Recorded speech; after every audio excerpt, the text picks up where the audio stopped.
Sony LIV OTT platform పైకి sports డ్రామాకి సంబంధించి ఒక సిరీస్ వచ్చింది. ఆ సిరీస్ పేరే Real Kashmir Football Club. Mahesh Mathai, Rajesh Mapuskar దర్శకత్వం వహించిన ఈ సిరీస్ ఎలా ఉందో చూద్దాం. కథ విషయానికి వస్తే 2016లో శ్రీనగర్ లో ఈ కథ నడుస్తూ ఉంటుంది. శ్రీనగర్ లో శిరీష్ ఒక వైన్ షాప్ నడుపుతూ ఉంటారు. అయితే వైన్ షాప్ ను అక్కడి నుంచి తీసేయమని స్థానికులు గొడవ చేస్తూ ఉంటారు. శిరీష్ ఆయన భార్య కావేరికి ఈ విషయం కాస్త ఇబ్బందిగా ఉంటుంది.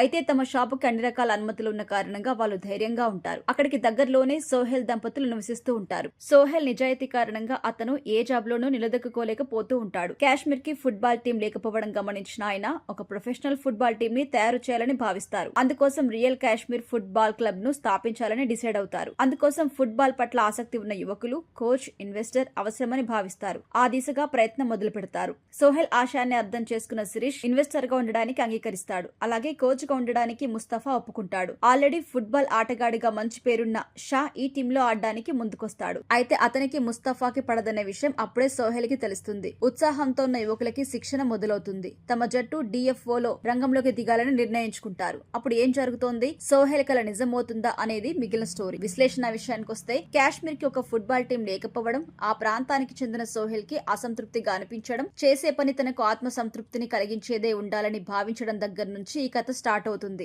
లక్ష్య సాధన విషయంలో తనకి ఎదురవుతూ వచ్చిన సమస్యల్ని ఆయన ఎలా ఎదుర్కొన్నాడు అనేదే మిగిలిన స్టోరీ. ఒకవైపున శ్రీనగర్ లో ఉన్న సిచ్యువేషన్స్, మరొక వైపున ఫుట్బాల్ క్రీడకి సంబంధించి ప్రతికూల పరిస్థితులు, ఆవేశాలు, అపార్థాలు, అనర్థాలు, ఇలా అన్ని కోణాలను టచ్ చేస్తూ ఈ కథ ముందుకెళ్తుంది. ప్రధానమైన పాత్రలు, ఆ పాత్రల తాలూకు కుటుంబాలు, అక్కడి ఎమోషన్స్ ని దర్శకుడు ఆవిష్కరిస్తూ ఉంటాడు. ఒక ఆశయంతో రంగంలోకి దిగినప్పుడు ఎన్నో ఆటంకాలు, అవరోధాలు ఎదురవుతూ ఉంటాయి. అలాంటి ప్రతికూల పరిస్థితిలోనూ వెనకడుగు వేయకూడదు అనే సందేశాన్ని ఇచ్చే సిరీస్ ఇది.